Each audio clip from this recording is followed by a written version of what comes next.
Hello student, हम लोग linear pair of two variables का कुछ इम्पोर्टेंट क्वेश्चन देखते हैं जिसको आसानी से समझ में आ जाए और बहुत इम्पोर्टेंट क्वेश्चन है। ये सब क्वेश्चन ही आता है या इसी पैटर्न का क्वेश्चन आएगा। ठीक है, तो इसमें इम्पोर्टेंट क्वेश्चन कौन सा है? यहाँ पर दिया हुआ है, solve 2x plus 3y equal to 11 and 2x minus 4y equal to minus 24 and then find the value of m for which y equal to mx plus 3। कुछ इस तरह का क्वेश्चन दिया हुआ है। दो इक्वेशन है और दोनों इक्वेशन को सॉल्व करने के बाद जो वैल्यू आएगा उस वैल्यू से हम लोग को m का वैल्यू निकालना है, जबकि वहां का कंडीशन मेरा ये दिया हुआ है। तो हम लोग यहाँ पर कुछ इस तरीक़ा से बनाएंगे। सबसे पहले कि गिवन मेरे पास क्या दिया हुआ है? गिवन दिया हुआ है, given pair of equation are 2x plus 3y equal to 11। इसको हम लोग फर्स्ट इक्वेशन समझेंगे और दूसरा 2x minus 4y equal to minus 24, इसको हम लोग सेकेंड इक्वेशन समझेंगे। ठीक है, अब यहाँ पर मेरे पास कंडीशन दो तरह का होता है इसका सॉल्यूशन करने का। पहला है सब्स्टिट्यूशन मेथड और दूसरा होता है एलिमिनेशन मेथड। तो जब तक यहाँ कंडीशन नहीं दिया रहेगा तो हम लोग किसी को भी अप्लाई करते हैं। तो सबसे पहले हम लोग कुछ सब्स्टिट्यूशन मेथड को ही समझते हैं, सब्स्टिट्यूशन मेथड से ही बनाते हैं।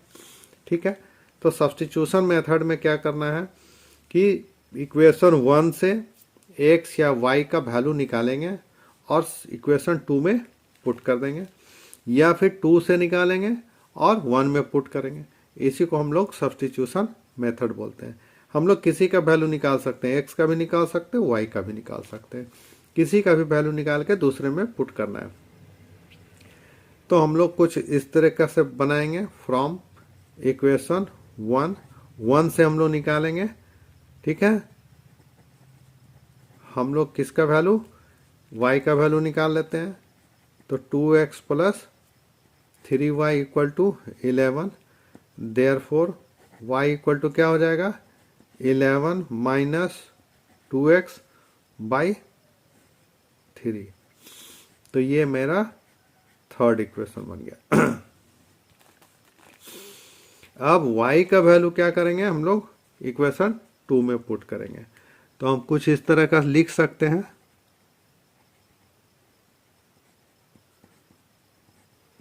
substituting the value of y in equation 2 we get, हम लोग इसको पुट करेंगे तो क्या मिलेगा। अब ये है y का वैल्यू, हम लोग इक्वेशन y2 में y के जगह पर इसको पुट कर देंगे 2x माइनस 4, और y के जगह पर क्या करेंगे, इस वैल्यू को पुट करेंगे 11 माइनस 2x बाई 3। ठीक है, इक्वल टू माइनस 24। अब यहाँ पर LHS में हम लोग LCM लेके इसको पहले सॉल्व कर लेते हैं।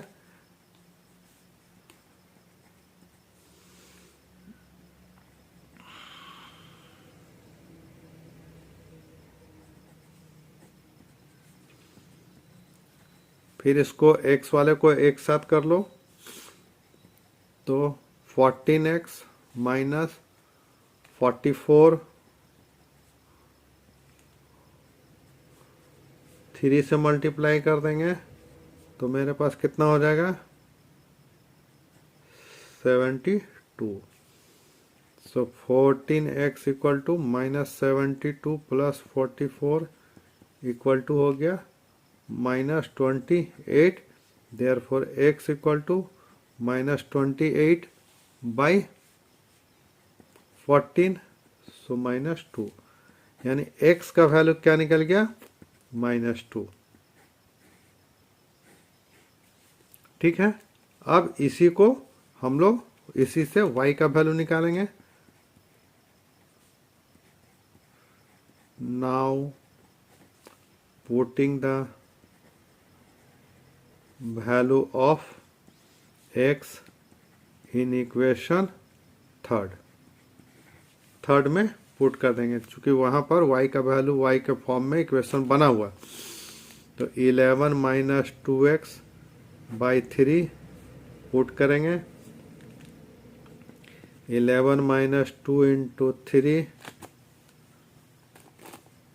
सॉरी 2 इंटू -2 बाई 3, यहाँ पर मेरे पास हो जाएगा 11 plus 4 by 3, it means 15 by 3, और 3 5 जा 15। सो मेरा y का वैल्यू हो गया 5। तो इस तरह से मेरे पास y का वैल्यू भी निकल गया और x का वैल्यू निकल गया। जनरल इक्वेशन में बस इतना ही दूर हम लोग को सॉल्व करना रहता है, लेकिन इस क्वेश्चन में क्या बोल रहा है कि हम लोग को y equal to mx plus 3 इस फॉर्म में दिया हुआ है, और इससे हम लोग को m का वैल्यू निकालना है। तो y का वैल्यू यहाँ पुट कर देंगे 5, m x का वैल्यू पुट करेंगे -2 प्लस 3 को ट्रांसफर कर दो, तो 5 minus 3 equal to -2, therefore m equal to -2/2 यानी -1। सो मेरे पास वैल्यू निकल गया m इक्वल टू -1, और यही हम लोग को फाइंड आउट करना था।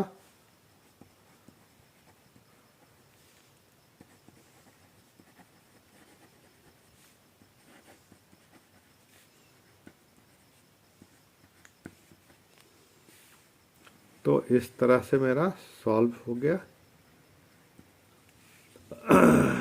ये भी बहुत बार आया हुआ है, ये 2010 में भी आया हुआ है, बाद में भी आया हुआ है, और बहुत इम्पोर्टेंट क्वेश्चन है। इसको समझना है और अच्छा से इस तरह से हम लोग सब्स्टिट्यूशन मेथड से किसी भी लीनियर पेयर इक्वेशन को हम लोग सॉल्व कर सकते हैं। ओके, अगर किसी को समझने में दिक्कत हो तो ज़रूर कमेंट्स करें, और कमेंट्स में बताएं कि मेरे समझाने का तरीका कैसा लगा। और अगर मेरे समझाने का तरीका अच्छा लगता है तो इस चैनल को सब्सक्राइब करें, शेयर करें और लाइक करें। Thank you.